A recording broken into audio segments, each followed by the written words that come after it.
I would like to welcome everyone to sort of the final concurrent session of CSU EdX of 2023.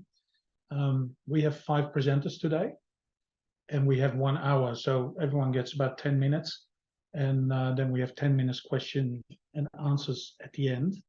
What I would like people to do is, because we won't stop in between for question and answers, is put any questions or comments in the chat, and we'll go over them in the end.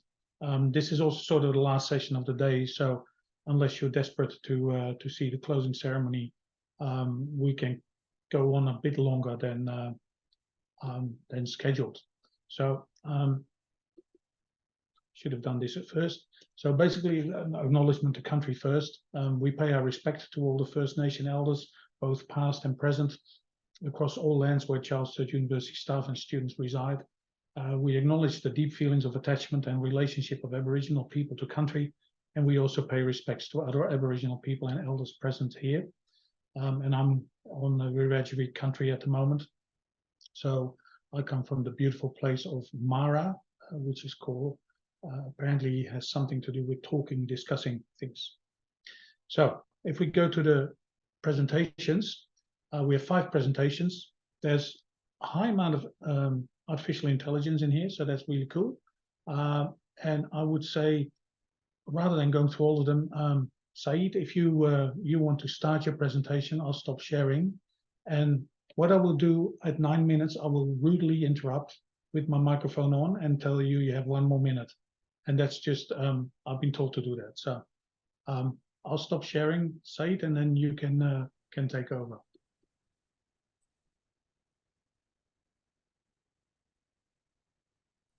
Thank you, Wouter. Hello, everyone. Good morning, and thank you for the opportunity to present the first one. Of course, there are several amazing colleagues lined up to do the rest of the presentation. So great. As you can see here, I'm going to talk about the interactive oral assessment project that we had at CSU over the last about 3 years. Maybe you heard about this before or not, I'm not too sure. So if your knowledge is about 20% or less, can you put something in the chat and I'll quickly get an idea from these 50 people that are in this room now? So I'm asking, if you don't know anything about interactive oral or something like 10, 20%, just put something in the chat. Thank you. Yep.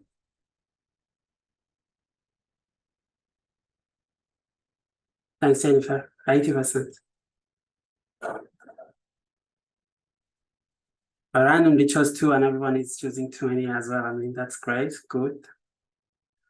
Okay, so I'm going to show the few first slides that I had here. If we had some colleagues in the room that are not too familiar. So this whole idea came from Griffith University about 3 years ago. We had one of the colleagues from Griffith University attending CS EdX in 2020 and presented this idea of interactive oral assessment. And some of us get excited, decided to join and have a community of practice and do different things. And we were the first like 5 pilot subjects that started interactive oral. So if you had a chance to grab this QR code, then you were able to find more information on Griffith University's resources. If not, shoot me an email or message and I send you the link. So this whole idea of interactive oral assessment is about doing genuine and unscripted, did I say that? Unscripted verbal interaction between assessors and a student. It can be 1 assessor, 1 student. It can be 2 students assessing each other. It can be 1 student and 2 assessors. So many different variations that we practice here at CSU and many other places. So it should be framed around an authentic workplace scenario. That's the whole idea, being authentic and related to workplace. Then we should be able to synthesize and extend learning beyond the limitation of written assessment. This was my first challenge when I decided to join the team. And it guarantees the academic integrity because you can see the student, you can talk, you can exactly get out of them what they know or what they don't. And therefore, you can be assured that student knowledge, and the marks agree with each other. Then this would show some kind of engagement based off what Griffiths was claiming. And you can see the papers down here, and I will show you some information, some results about the engagement later.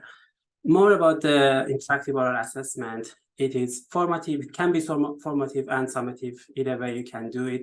You can do it with individual students or groups, which I did just this past semester. And it can be easily designed and managed. This is what we believe. If you don't agree, I can explain more why. And it is scalable. That's another very good aspect. At Griffiths, they did for 800, 1,000 students, etc. And it's about the scaffolding relevant to the subject or your degree. So this is what I'm doing now in 3 different subjects, and I believe that the students will be more prepared later on. As engineers, fantastic opportunity for them to go and talk about their achievements, etc. So about the project, I only have about 6 minutes. It is a mixed method 3-year research project that we defined, as I said, a few years ago. Since then, we collected information from different resources. For example, we have staff autoethnographic reflections. We also had a few focus groups in 2022. And again, we did collected students' feedback and viewpoints 6 times already. The current one is ongoing. If you are in the room and you haven't responded to my email, please do so. And we were lucky to be able to talk about these achievements and experiences in about 25 different places, like journals and conferences, webinars, etc. I didn't count this one, 26 now. So the questions we asked were about demographic questions, as you may normally do, for example, age, language, First Nation background, etc., as well as the school, faculty, subject, session, mode of study. Then we asked about 25 questions, 24 exactly, which were about if they understood the purpose. We were able to engage them more. What about the workload they needed to understand, whether related to interactive oral or not? Have we been able to do a scaffolding and be able to prepare them better for the future? And if they had any concern, or if we were able to answer the concerns. Then comparison between their experience and expectation of this kind of different assessment regime, as well as any chance for developing analytical problem solving or communication skills for them for now and for the future. And some other questions about the stress and relationship to this assessment type. So these 3 that I put them in bold are the focus of my results that I have only 4 minutes to show you. 4 open-ended questions in the end, which are great things for us to prepare more papers. So, as I said, 26 different subjects from all the faculties, about 250 responses until now from different age groups. And it seems like 18% response rate, which is good. I mean, 250 are fantastic. No one has ever done these kind of surveys about this assessment type, mostly from English-speaking background and non-Aboriginal groups, as well as online students, bachelor degrees. And this last one is very interesting. 4 of the subjects that we have are the champions. More than 70% of the responses are from these subjects. They do have more students than us in engineering, but in general, these subjects were able to apply this method in their assessments more than the others. So this is the first group of my results, expectation compared to experience. The question is, have we been able to explain what we expected and what they saw in the subject, I mean, in the assessment was matching or not? So 70% said it was similar or exactly the same. 20% said it was a little bit different. And 5% of them said they actually didn't understand the purpose of interactive oral. So it's a challenge for us to explain more, to expand why, etc. You may say 5% is very low, but some may say 100 should be the number we are after, as in everyone should understand why this needs to be done. Then about the purpose and workloads. So 87% understood the purpose, which is great. And by the time they did it, this number jumped to 94. They were like, oh, okay, I get what you exactly mean by interactive oral assessment now. 40% put a moderate amount of work to prepare for the assessment, which is kind of interesting.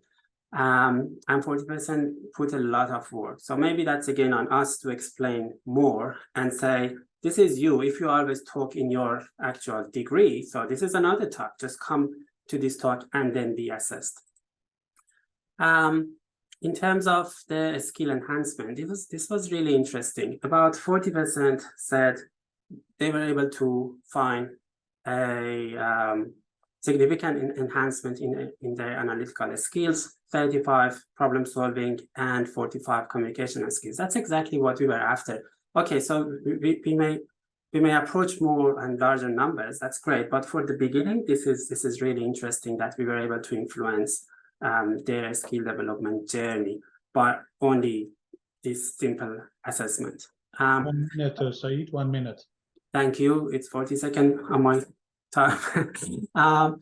Also, in terms of the comparison, whether the problem-solving skill was able to happen at the same time as analytical skill, these are the results I'm showing you here. It's very interesting for us. Like the orange happens at the orange level of the scale, gray, yellow, etc.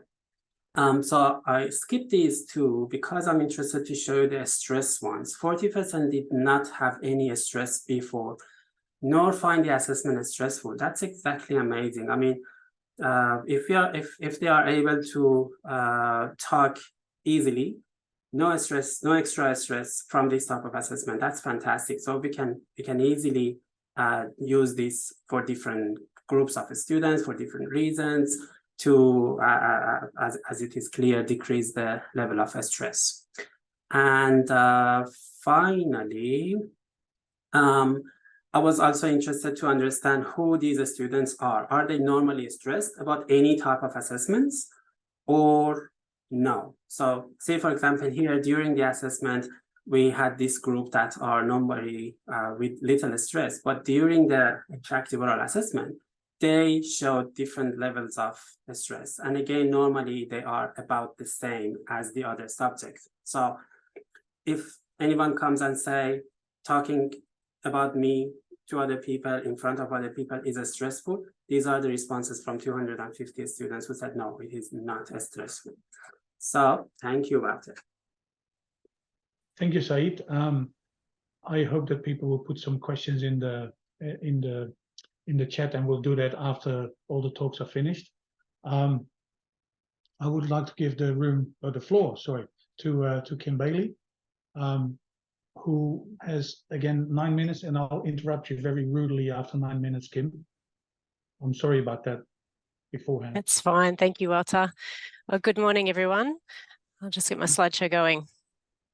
Okay, so this presentation will detail a learning and teaching experiment that I conducted with third-year law students in the subject of legal ethics. The subject permitted and encouraged the cohort to use AI technology to generate a written response in their first hurdle assessment pre-census.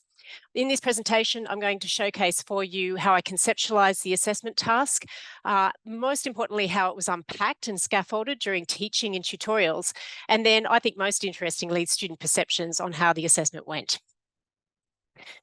So the world that our law students is entering, just like the rest of us, is a brave new world. The speed, capability, and availability of AI generative technology is unprecedented. Whether we like it or not, it's the invisible elephant in our classrooms in terms of academic integrity and in terms of assessment integrity. Graduates in law are going into a legal services market where the first cut of advice work will be done by AI technology. Clients will be charged with criminal charges based on facial recognition and AI predictive technology. Predictive technology will probably also begin to be used for accident simulation reconstruction together with litigation decision-making modules. The possibilities of AI in legal practice alone are unprecedented and huge, but so are the risks. As you can see on the screen, 2 high-profile examples of where AI technology has not had human oversight and the disastrous consequences for that for both the individuals and organisations. Without human oversight, AI is ethically fraught. It will happily racially profile and skew its answers, which a study by Burbage in 2020 showed. It will happily breach copyright. It will happily breach your client confidentiality, and it will generate false information. For lawyers who rely on the integrity of information, this connects to disciplinary outcomes and could mean loss of practicing certificates. So the need to help our students understand what this technology can do and how it needs human oversight and ethical responsibility is critical. And that's what the background was for this assessment task. Each year, I construct an assessment task based on a current unfolding legal issue in the marketplace. And I ask students to explore that issue with the course content material and concepts of the rule of law and things such as the administration of justice, fair and open trials, presumption of innocence. This year, I chose the trial of the Queen and Lerman, which is better known to most of you as the Brittany Higgins trial, and it was a smorgasbord of ethical conduct. There was a very inflammatory comment made in the Australian newspaper that in that trial, the rule of law and the presumption of innocence was undermined by the media and that the lawyers involved had vacated the field. So I asked my students, take a position, either defend the rule of law and the conduct of the practitioners or critique it. I don't mind which way you go, but you have to write a written response with 20% from the viewpoint of the president of the ACT Law Society, and you have to answer the questions in the assessment task. But you have to support that with peer-reviewed good sources, the judgment of the Queen and Lerman, extracts from the judgment, and you have to do a case study with one of the legal practitioners involved in that trial. So it was a contextualised task.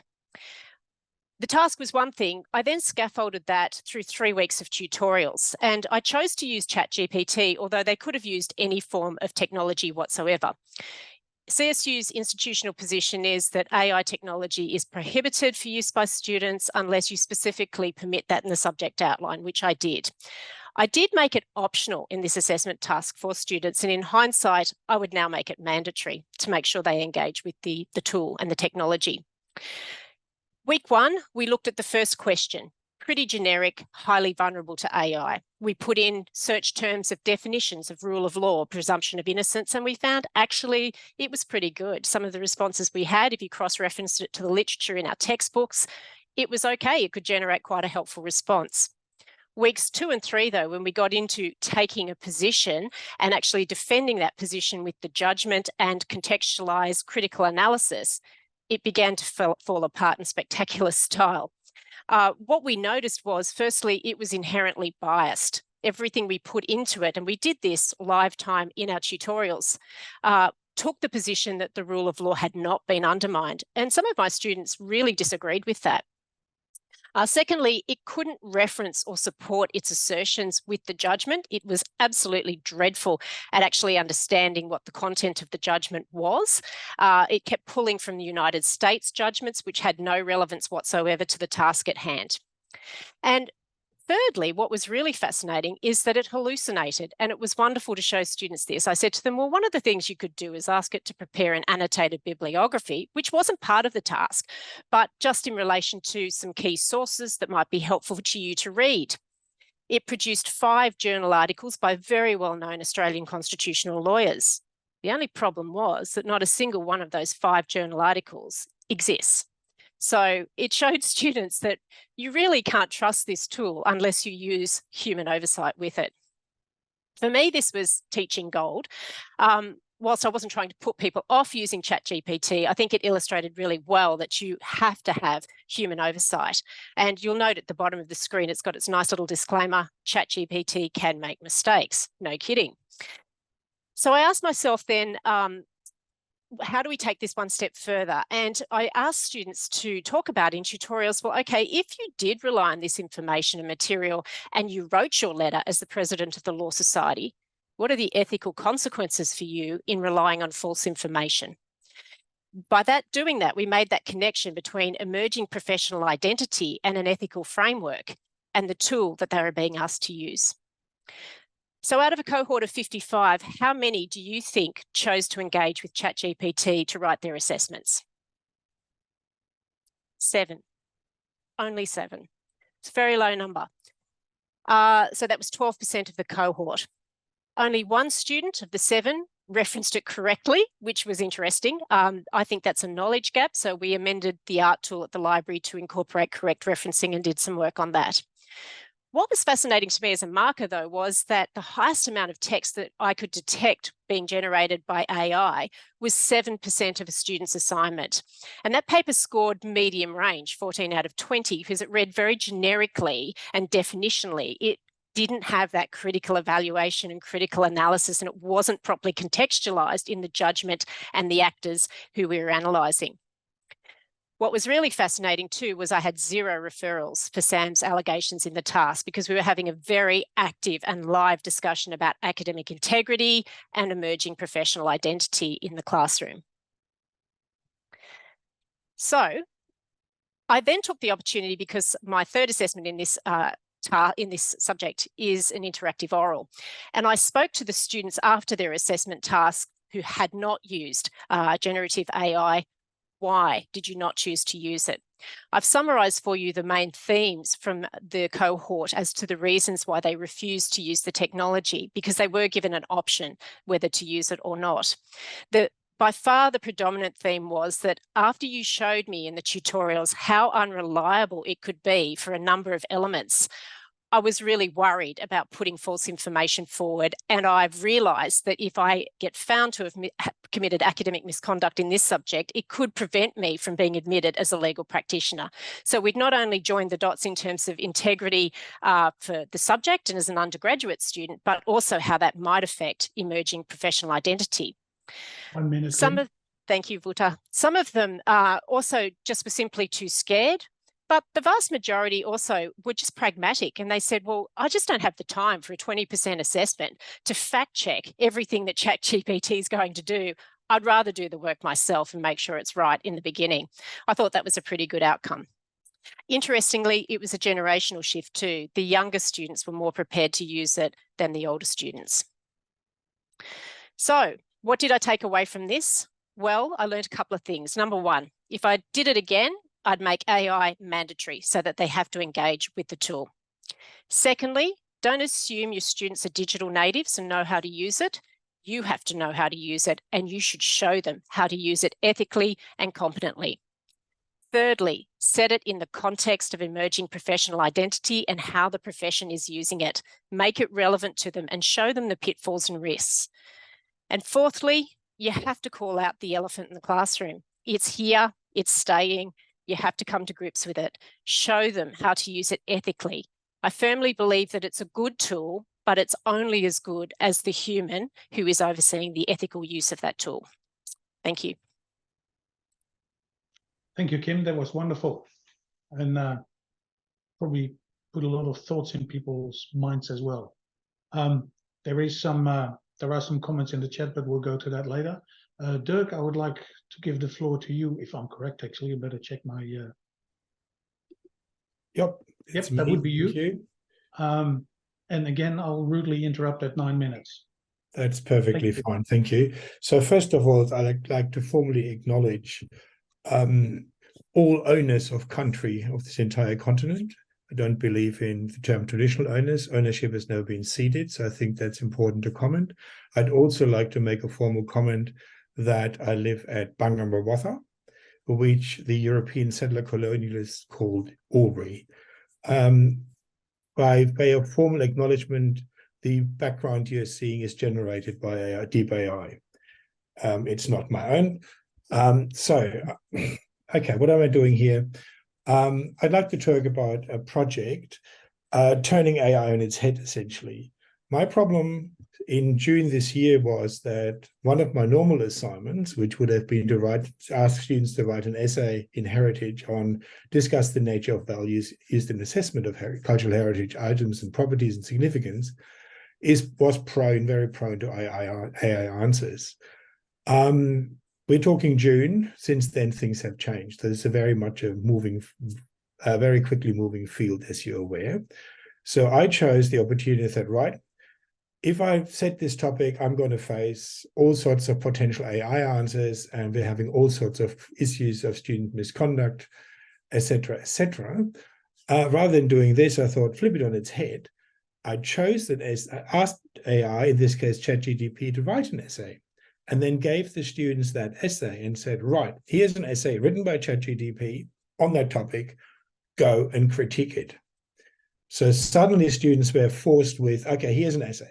So now, before I move on, I briefly want to take some comments out from Kim, because that's, I think, important here. I also then created 36 iterations of that essay and analyzed them, and I can send you the reference to that one. So I've actually compared how reliable the same ChatGPT generates the same type of answers or not, and how deep those answers are. In terms of your referencing, I've basically, let's be blunt, from my assessment, everything ChatGPT is using is either comes from novels, from the training models, or it comes out of Wikipedia. It has not read any real academic literature. Or, sorry, the training data don't include literature. So therefore, it's completely understandable that your legal documents refer to US cases, because a lot of Wikipedia is actually populated by American authors. So all of that makes sense. Making up references, any reference that is genuine on ChatGPT seems to come from Wikipedia pages. All other references which are confabulated or made up are genuinely made up, very well done, out of genuine author, real title, real journal, but they don't exist. That's constructed. It has not read anything on Google Books and so forth. I can provide the evidence for that if you want. The papers are under review at the moment. So anyway, so background to this one, do this. So my methodology of this one was to monitor forum questions, assess the assignments themselves, keep some autobiographic notes and reflections about how this whole process developed as it went. And then I conducted post the subject and post all marking being done. So everything is out of hand. I conducted formal interviews with students. The whole thing went through ethics protocol so that it can be published on the track. My problem limitations was, which I didn't know in June, that my enrollment was small. Out of the 6 students, 5 participated for in-depth interviews. So that's the methodological background.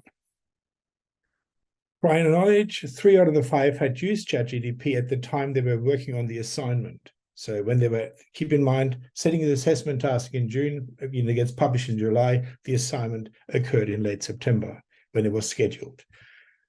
2 students were education students in there who had used it to actually themselves design texts they discussed with their own students. So they were actually engaged with ChatGPT working. 2 students had no idea about it, and 1 student had used it prior to design an itinerary for an overseas trip. So 3 students with some experience in using it, but not in any quality assurance concept, if that makes sense. That's interviews afterwards, of course. I didn't know at the time what they were doing. The critical part here is that none of the students had ever faced an assignment where they had to critique an essay. The normal standard stuff students are used to is, here's an essay topic, go and research it, write it. Yeah, that's what we normally tend to do. Maybe some don't, but I mean, that tends to be sort of the general broad rule. So students were actually now suddenly challenged, but it didn't cause trepidation, anxiety, or so forth, which is, I think, fairly important. But students were certainly challenged by having to look at something.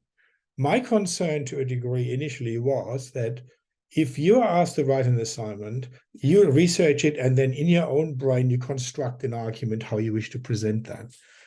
Reading an essay written by ChatGPT, or anybody else for that matter, puts you on a mental track. This is how the argument has developed. So, engaging with that author's line of thinking.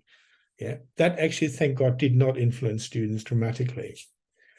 So students found it fairly easy to discuss the level of depth provided by ChatGPT's response. It's shallow.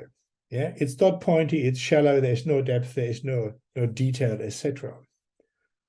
But one of the interesting comments was, so the students found that was easy to identify and so forth. But what they find challenging was that they had to be much more diligent in their reading and research in order to assess whether the statements made were genuine, the veracity, the depth, the level of detail. So they knew that ChatGPT makes things up. That was discussed briefly, and the general, newspapers made lots of comments about it, including that law case you just mentioned. So students consistently commented, I, of course, had to do more reading, more research to work out whether it's correct or not. And I had to also think about what is missing, what should it have covered. Compared to normal essay writing, the students really appreciated the opportunity to be more challenged. That was something I didn't expect. Students were much more engaged with the subject. They enjoyed the task to have to research widely, read more in depth. They consistently argued, I had to read more, I had to identify the gaps. That means I had to read wider, I had to more deeply, I had to think more. So from my current perception, it was quite important that the engagement with the topic, the engagement with the subject matter, was far deeper, far more engaged than normally would be the case if you just go off and write an essay, because you don't have to it came across that didn't have to look as deep. So from a positive perspective, this kind of task, whether it's an AI written one or whether one gives them another essay, is certainly much more important. So from the key points, I'm not talking very long. The problem is I've only got a small sample size, and I will rerun the whole exercise next year. Engagement with the topic, but at a much deeper level. The perception was from all of them, they all argued they had much better personal learning outcomes, more enjoyable. They also made a comment that they thoroughly enjoyed the different nature of the assessment task. It was something unusual.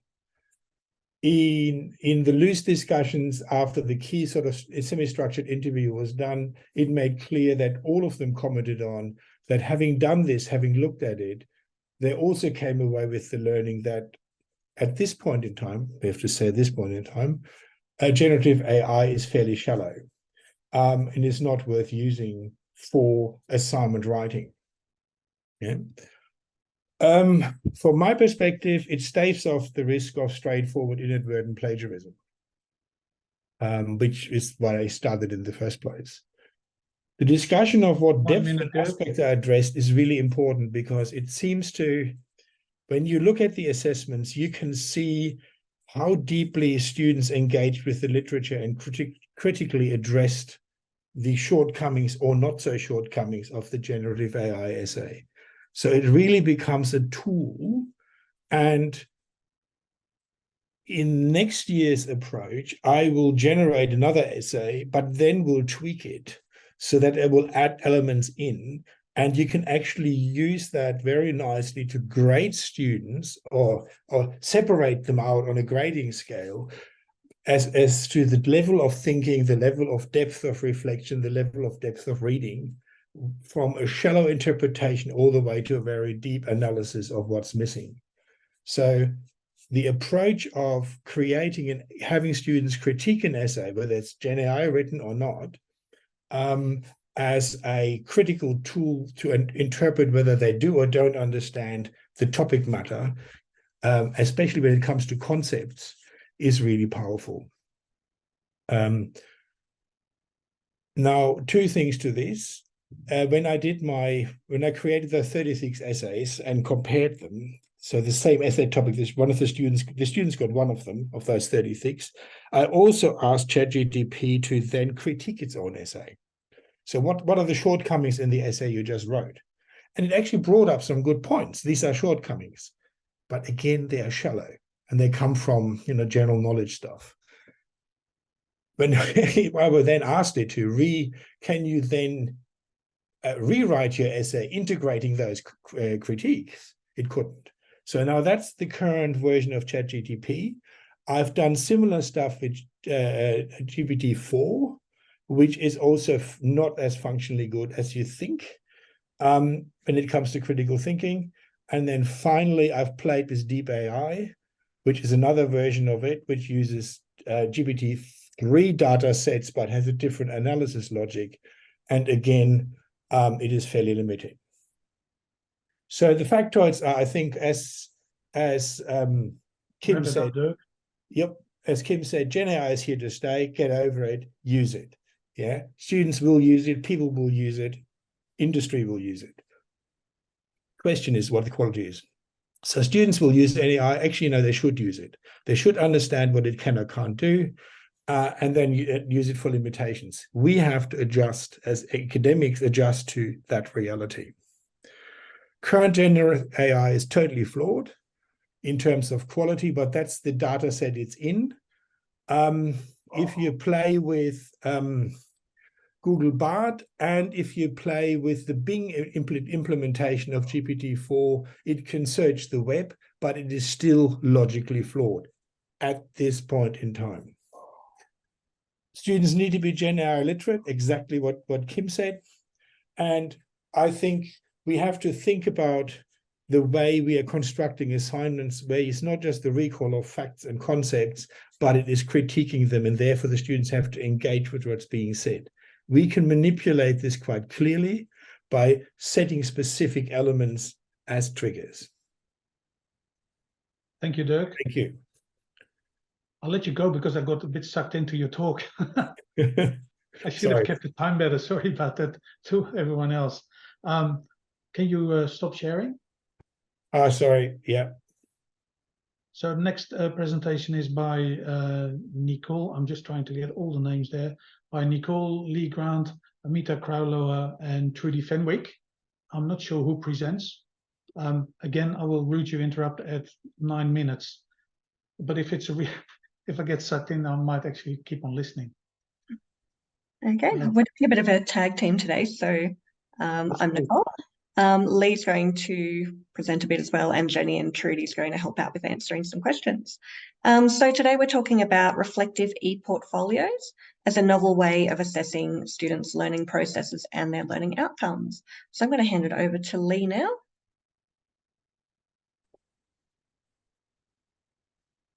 Okay, so to briefly introduce why we started to introduce e-portfolios into our subjects was to respond to like 3 challenges that Nicole noticed. And like the first is that, and Claudia, one of our presenters and researchers on this project, she did some research on it where she obtained some information from students saying that to make teaching anatomy sort of meaningful, students need to understand how the concepts can be applied in the real world. And then Nicole also published research showing that in the post-COVID era, that there's this need for online assessments to be adapted so they can be like accessed anytime, anywhere, in multiple formats for students, depending on, the changing needs. And also in the line with everything else that's been spoken about in the session, our assessments need to be resilient to developments in AI. And ideally, if they can be like consistent and like evolve with it, that would be the best approach. So we brought in the e-portfolio assessment, just to recap exactly what they are. So these are a progressive education tool. They use digital technology to evaluate student learning and their development. They diverge a little bit from traditional written assessment methods because they offer a dynamic and interactive way for students to show off their academic journey, like their achievements, their reflections, and their skills. So it's like an all-over approach that is designed to sort of capture continuous self-directed learning and the e-portfolio aspect of it, like the portfolio side, really encourages students to actively engage with the education process.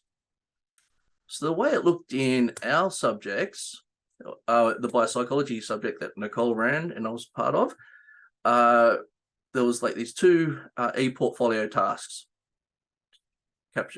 separated into assessment 1 and 2.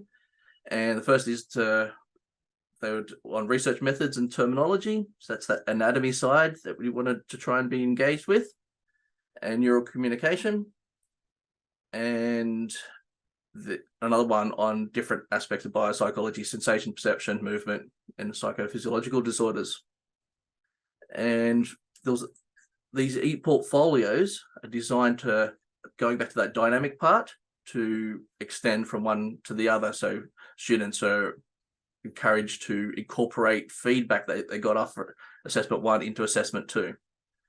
So the way it was broken up is that for each e-portfolio, there were 2 elements to it. First was a digital artifact that students would develop. These could be images, like a text, audio, or a video, or anything, about a 2-minute limit in terms of audio and video, or 1 A4 page for the images. And they had to directly relate to what the assessment was on, either research methods and terminology or neural communication, for example. And then they were to write a 500-word reflection piece regarding that digital artifact. Right, and to show off what some of our students produced, I'll hand you back to Nicole, who's going to talk through some of these visual artifact examples that students produced for those topics. Thanks, Lee. So you might have seen in the word cloud on one of the previous slides some of the artifact types that we had. So it ranged from diagrams and flowcharts through to, there was a rap, there was poetry, there was fantasy fiction, we had comic strips, you name it, we had it. So really huge variety of types of tasks. Today I'm just going to show you some, I guess, written or imagery ones rather than the videos. They were a little bit too hard to share.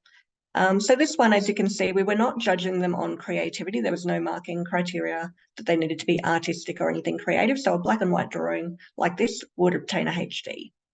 So this was really important to demonstrate to students that it didn't have to be pretty, it just had to meet the marking criteria. So show that depth of learning and meaningful real-world connections. So this one here looked at the brain and domestic violence. So it talked about neurotransmitters, which you can see we're zooming in on here. And then it kind of talked about some of the, I guess, psychological effects of domestic violence and how that anatomy actually related to these real-world experiences. So really important for students to understand those connections. This one we call the Da Vinci artwork. That's kind of our little affectionate term in the marking team. This one only scored a distinction because it didn't apply so well. But what did really stand out with this one was the reflections. So they talked about why they use a red pen.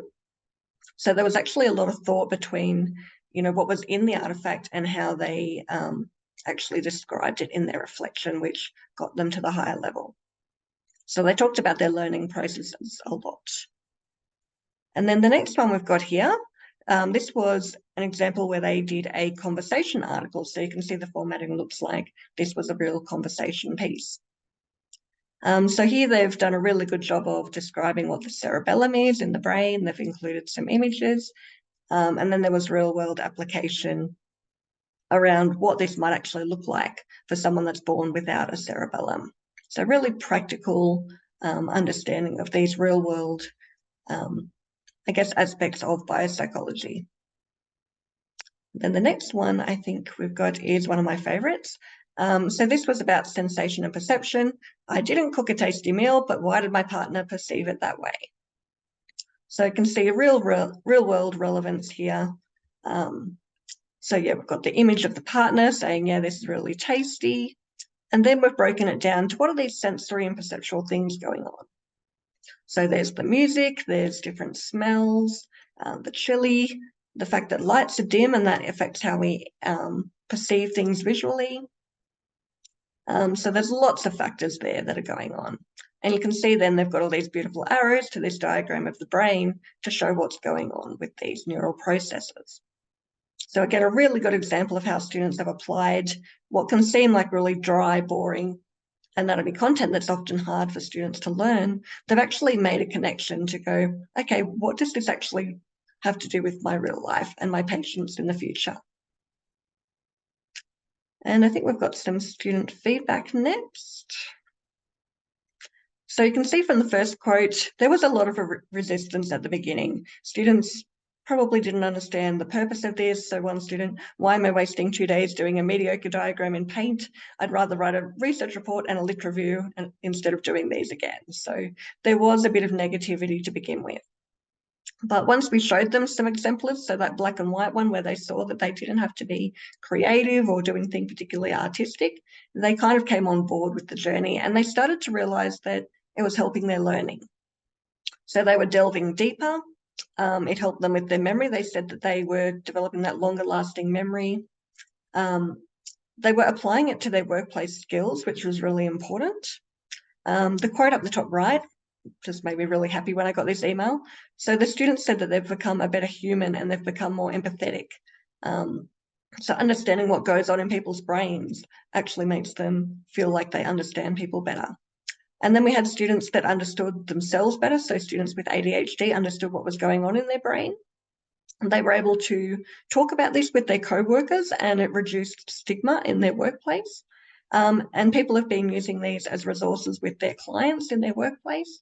And students said that they're going to use this technique in other subjects, even though it's not accessible. So really good to see that students jumped on board with this and we're starting to think more about not only what they were learning, but how they were learning and how that might apply to their real world, which I thought was really good. 1 minute, Nicole. Thanks. I'll hand it back to Jenny.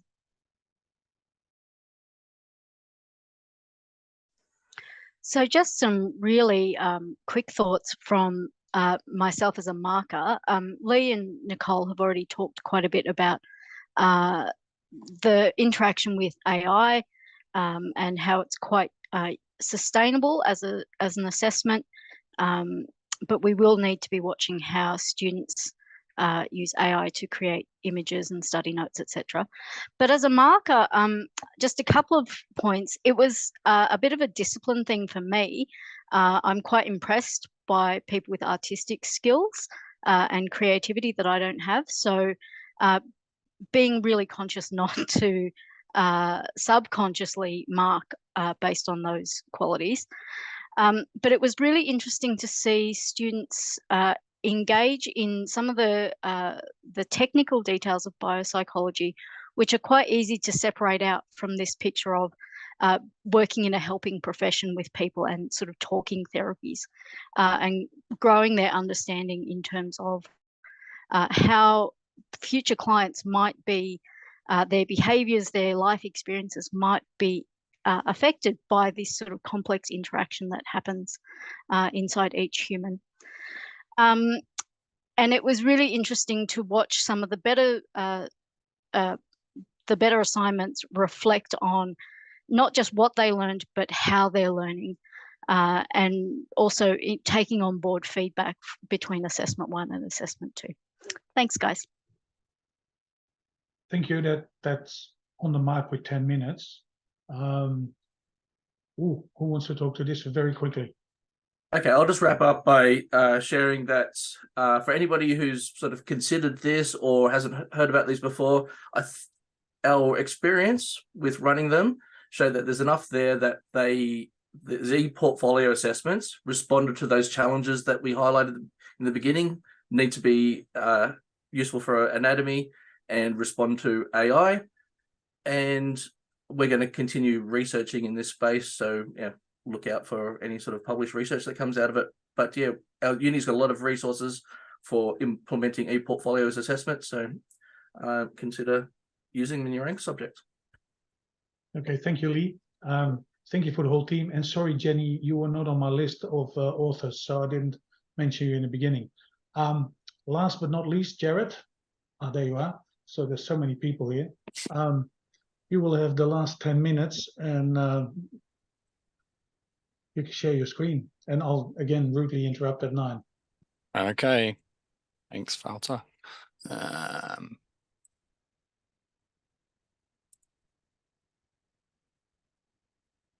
get the slide going. Okay, can everyone see that and hear me? Should say academic conferences as assessments. I can't see the slide. Oh dear. You're showing your desktop, not the slides. Okay, let's see. Let's try stop share.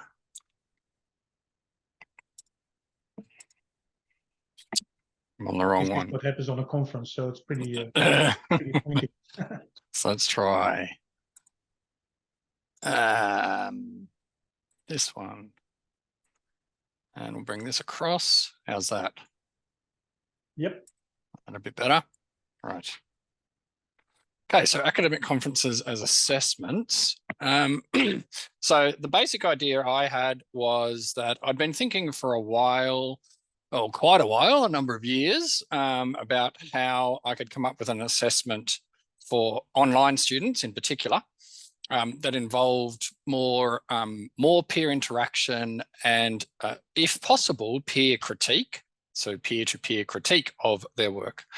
So I tried some of the models, or some of the tools rather, in I2, so the discussion forum, the blog tool, with, I think, mixed results. I mean, they can foster peer-to-peer interaction to an extent, but I was after something that was going to be perhaps a bit more dynamic and fun, I think, for that peer-to-peer interaction, and, like I said, if possible, critique of each other's work. So it kind of, in a bit of a light bulb moment, I think, it occurred to me, well, how do I experience that same kind of thing in my own life? So how do I experience peer interaction and critique in my professional life as an academic? Well, at conferences, academic conferences and symposiums, this kind of thing, this is where it happens for me. So I thought, well, is it possible to replicate this for my students? Now, first, there was a couple of considerations when I wanted to try and replicate an academic conference for my students. One was that it was going to be an entirely online cohort of students, so it would need to operate entirely online. It probably wouldn't be feasible. So one way in which it would have to be different from attending an online conference that I would go to, an academic conference, is that it wouldn't really work as a synchronous conference. I didn't think it was feasible for students to do what I would have to do and block out maybe 2 or 3 days to come to, multiple sessions. Just that blocking out of like such a large period of time wouldn't work for the students who have a lot of other commitments in other parts of their lives. So it needed to run asynchronously. So how could I replicate, therefore, an online Zoom conference that I would kind of attend, but in an asynchronous way? And that's where this particular video sharing program comes in, that I had used previously in other subjects for other purposes. This is a program called Flip, which is external to I2. It's freely available online on the internet. It may, as a result of attending the session yesterday about Brightspace, I'll be interested to see if Brightspace may be able to do something similar. I'll give you a demonstration of how it looks in Flip, how the conference program or the conference ran in Flip, and Brightspace may do that. I'll be interested to see if it can. But essentially, Flip, as we'll see when I show an example, is a video sharing program that allows students to record and upload short videos to share amongst themselves. So the asynchronous nature of it meant that I kind of had to stage the structure of it pretty carefully. So I ended up with sort of 4 different stages, and I'll kind of show you by bringing this across. We'll go to the subject site, and I'll just quickly show you in the subject outline what I mean by these stages.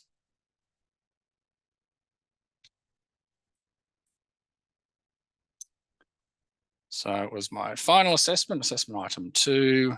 And so you'll see from these stages that it kind of like, I have sort of replicated what happens in an academic conference, but just over a longer period of time so that it would happen asynchronously. So the first thing, I had 4 things I had to do, and each thing had a different deadline for them to have to meet for the conference to kind of run smoothly in an asynchronous way. So thing 1 was to submit an abstract to me, just like I would do when I want to attend and present at an academic conference. I'd do 100-word abstract. That was just marked on satisfactory, unsatisfactory, and that was due. Then thing 2, you'll see that each thing has different marking percentages attached to them. So thing 2 was their own presentation. So this video that they had to make of their own presentation of their own work had to be a maximum of 8 to 10 minutes long and presented via this Flip platform.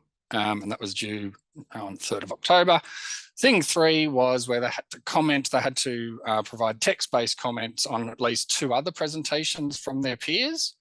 Again, this all got done within the Flip website or the Flip program.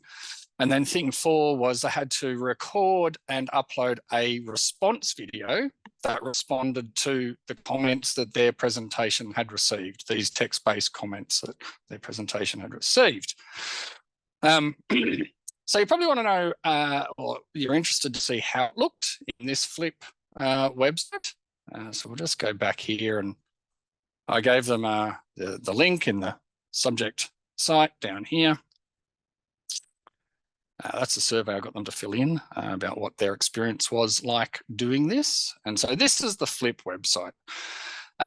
So what I did is kind of what conference organisers do is once I'd received all the abstracts, I saw certain themes developing where there were like similar presentations going to be on similar themes. So then I grouped all the presentations before they'd recorded or tried recording any presentation. I grouped them into these themes, these sessions, I guess, conference sessions that had these themes, and I told them which theme they would need to present in. So we'll go to this first one. So that was the theme, was reenacting the medieval world. And you can see little thumbnails there already. But when you go into there, these were the 4 students who did presentations on this theme. And they have little thumbnails down here of their presentations. Let's just have a look at Kim's. And so this is how it looked within sort of a presentation. And so her presentation, Kim's presentation, was here. I might make this sort of full screen, just make it a bit bigger. And then over on the side here, we have the comments that were required by the classmates. So we have Erica's comment here, Tracy's, and so on and so forth. And then we have Kim's response video, where she had to respond to these comments with a video of her own. And so that's kind of how it looks. Kim's is a really good one. What she did is she actually went to a medieval reenactment fair, and I remember I was going to perhaps show some, but I don't think I've got time, and I forgot to press the little button that says record computer sound, so you wouldn't be able to hear it. But take my word for it, is that one thing she did is that she interviewed various people at the participants at the fair. So you can see here there's an interview, and she was able to embed these interviews into her own presentation, and they would play during her presentation. And so that's kind of how it looked in the website. So you would then go back and you'd go to a different theme, and they could all look at all of these different presentations themselves. And it looks the same in there. And so let's go back to my PowerPoint. Oops. And so what did I like about this particular presentation, or this particular way of interacting in a peer style assessment with videos? Well, I like the creativity that went into the presentation. So this is by far my favorite assessment to mark. I loved watching the presentations. It was really interesting. the way they were able to kind of play with technology, the way that Kim, you saw there, embedded other videos that she'd done with interviews into her own presentation. I think also, and this is more my hunch than anything, I think, is that the format, I really kind of stress that this assessment is going to replicate what I do in my professional life. So I'm going to be treating them as fellow academics. And I think Jared. that gives, that's fine, almost there. I think that's quite affirming, that I'm going to be treating them as equals, as fellow academics. Another thing I love about it is the quality of the work that I get. So one thing, and I haven't really thought this all the way through, but one thing I find fascinating is the clarity and coherence of their work when they're giving an oral presentation or speaking even over the top of PowerPoint slides compared to their written work. So their written work is assessment 2. They do a normal old essay. Those students who the clarity and coherence is a bit lacking in the written work can produce amazing oral presentations, which are entirely clear and coherent. So there's something kind of funny happening there, something really interesting. And I think it's really useful for peers, for students to see their peers' work. So not only can they learn off each other, but I think it helps them kind of understand where they are positioned. So I think it helps them in a weird way. It helps them understand why they're getting a credit and why they're getting a distinction, because they see examples of their peers' work. And then finally, what did the students like about it? So judging from the little survey the informal survey I asked them to do, which was based only on this assessment, the most common response was that they love watching their classmates' presentations. They love the freedom, but this isn't really to do with it being a video sharing thing. They love the freedom to come up with their own topic, but that could be also an essay thing. They love the creative element that goes into making the presentation, the ability to sort of play with putting little GIFs in and little videos that they can embed into their own video. And a common response, or very common response, is that they liked how it's not just another essay, which is very pertinent, I think, particularly for the humanities, which is what I teach in. And that's it. Thanks, Jared. If you can stop sharing, then yeah. So we are over time already. But if people have, there's a lot of questions going on in the chat. Sorry, I'm pointing it this way because that's where it is on my screen. There's questions and answers in the chat which people can have a look at. I thought if I sum this up, there was a lot of talk about AI. There's a bit of talk about academic integrity, which is the other AI. So I should say Gen AI versus AI. And there's a lot of very interesting creative assessments, and not so much the assessment being creative, but the development of the assessment being creative, to try to make sure that the students stand next to their work and defend it and present it, which I actually quote this from Lachlan Brown to be exact, that at some stage a student has to be able to stand up next to their work, whichever subject they're doing, and be able to defend it and show they've actually learned something and have met all the learning outcomes. So that's, and all these 5 presentations I heard here had some kind of those elements in it. I hope I summarized it correctly. There was one question, I think it was Caroline, who asked about guidance for the use of Gen AI from the CSU leadership. And how can I say that? I'm pretty sure that will be coming, but it's being worked on. That's all I can say. And I'm way too low in the whole food chain to actually know too much about that. But we are working on it, and we are working on PD and rules and regulations and all that kind of stuff.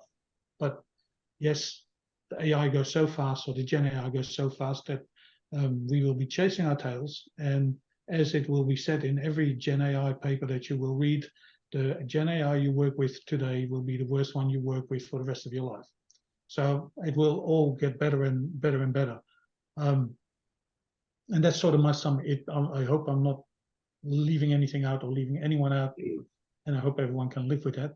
If there are any questions, I'm not sure who can. I think you can unmute yourself. Yeah, if there's any questions for any of the presenters. we're 6 minutes over time. I'm Dutch, so I get nervous when that happens. Dirk is German. He knows exactly what I mean. Australians don't understand this. It's pretentious European joke, people. Sorry.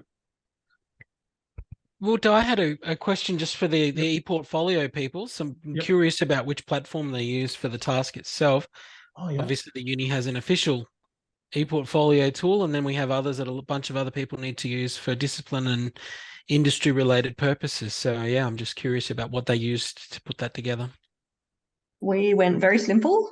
MS Word doc was basically what they submitted in, so they just had to paste in pictures or whatever. If they had a video or audio file, they did a link in Dropbox or Google Drive or something and just copied that link in for us to access. So we just kept it really simple with the tech. Thanks, Nicole. Kim, next one. Yeah, thank you. Thanks so much for the presentations, really fascinating. Saeed and team, the question I had for you is, one of the things I'm grappling with interactive orals, been doing them now for 6 years, and in a subject that's content heavy like law, there's a lot of rules and cases to look up. And I've always said to students, you're welcome to bring your notes in with you and refresh and pause, refresh your memory to respond. That makes it very vulnerable to AI because most students keep their notes electronically. And I've seen some of the software and what it can do with AI in terms of instantaneous response and even avatars, although that's probably going a bit far. How are interactive orals adapting and coping with that threat? Because I think that really is something that we have to think about given the university impetus to move to interactive orals. Thank you, Kim. This is your expertise. What I can say, I mean, it's not fair to compare this with engineering, that we need to know most of the things, but still there are standards, there are regulations that you really need to go and check a particular table to read a particular number. So again, easily you can say you can find it in blah, blah standard, or I have to go and search in X and Y. I don't know it now off the top of my head. However, again, this is the design of the subject you have. You cannot, in my opinion, the question should not be about something really, really specific that there is no way unless you really read it exactly from the source. But as I said, again, you're more expert in law than me. Thanks, Saeed. I think Dirk has a question. Yeah, just briefly, I think one of the things for Kim's answer is, realistically, as a lawyer, you need to know where to find it and how to access that specific question, isn't it? You have to know the concepts, but then the details you know how to find. And I think this is where Saeed's quite right. If the student can say, this is where I will look it up, this is how I'm getting it, that's what you need to know. So therefore, you can make them stand back or show their hands. Yeah. So therefore, there's no way they can be at their keyboard. Yeah. It's a very simple way of overcoming it if one wanted to. Yeah. That's one. You want to reply, Kim? Yeah, it's an idea, Dirk. I think the problem is, though, that there's voice recognition technology that will still allow you without hands to generate instant responses. So I'm not sure that unless you do this yeah, but when I think unless we get back to face-to-face real-time teaching with our students, I don't think we'll ever beat the system. But these are good suggestions. They're certainly very helpful and have challenged me to think about how I frame questions for interactive orals. Yeah. So can I just one brief comment for everybody? If you want to make the AIOs, so the academic integrity officers, work easier down the track, please discourage students from submitting PDF files, because there is a way you can crack open a Word file to see how it's generated. Too much detail for now, but it would be really handy. Just tell them not to use, just ask for Word submissions.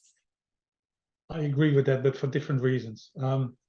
Jared, you had a question, you had your hand raised. Only if we've got time. People are here, so there's time. Okay.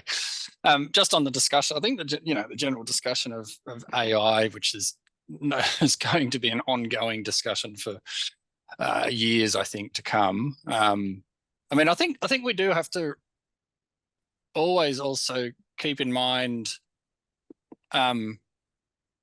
how much AI will be used once they leave university.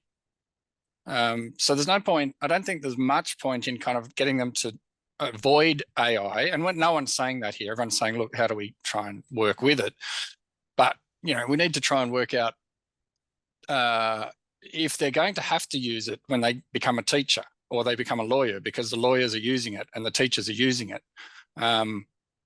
They need to learn when we're teaching them. They need to learn how to use it, because there's no point us telling them don't use it. And we're going to make you do an oral exam, and so you can't use it. Well, that's useless, because when they get out in the real world, to make a teaching, an essay, a lesson plan, AI is the best thing for a lesson plan. You should be doing that.